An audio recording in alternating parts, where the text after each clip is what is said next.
So when EMS agencies think about DEA audits, they think perfection. But the reality is DEA is not looking for perfection. Here's what they're actually looking for. So when an auditor comes in and they look at your records, what are they actually looking for? They want to make sure that your records are readily reconcilable. You can pull them up. Who had the drugs? So basically every hands that those drugs may have passed through.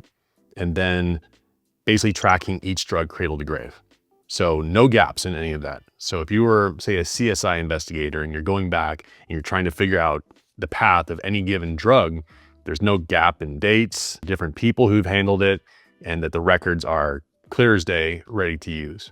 Just think of it as some sort of investigation that you're in charge of. You want to have as much information as possible. I've talked about this before. There's something called the RAT test. Think of this if you ever have an audit coming. R stands for reconciliation, A is accountability, and T is traceability.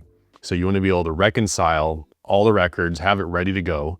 Accountability of who did what and when, and traceability, you can measure each step along the process for each of those drugs, the people, the location, anything and everything should be traceable.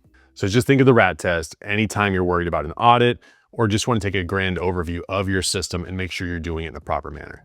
So why do paper-based systems often struggle to meet expectations? Basically, we're human beings, and anything to do with the human factor is going to make things a little bit more complicated with tracking. And in paper documentation, not only is it that much more cumbersome, but it can be manipulated. Somebody go back and cross something out, white it out, reprint a piece of paper and change something, or just neglect it because they don't think it's that important. Or worst case, that whole thing just goes missing. Paper just takes that human factor and puts it at the highest risk.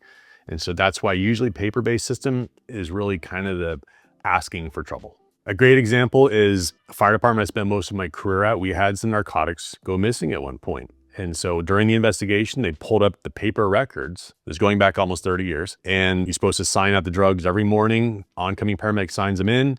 They looked at the records over a month's period. There's only like 4 signatures. But because it was just pen and paper to track these drugs, no one took it that serious. It happened to be a station that didn't have regular people. So there was a lot of overtime people coming through. And so it just was neglected. And so when it came time to do an investigation, the records gave them nothing to work on. So if there's one takeaway from this video, I would say that it's humans are not perfect. And so we have to have, the one thing is we have to have processes in place to help support us as humans to make sure that we do things correctly, such as narcotics tracking. And in this case, that process is going to be good policy, good training to reinforce it, and a good process in which you track your narcotics. So we're all human.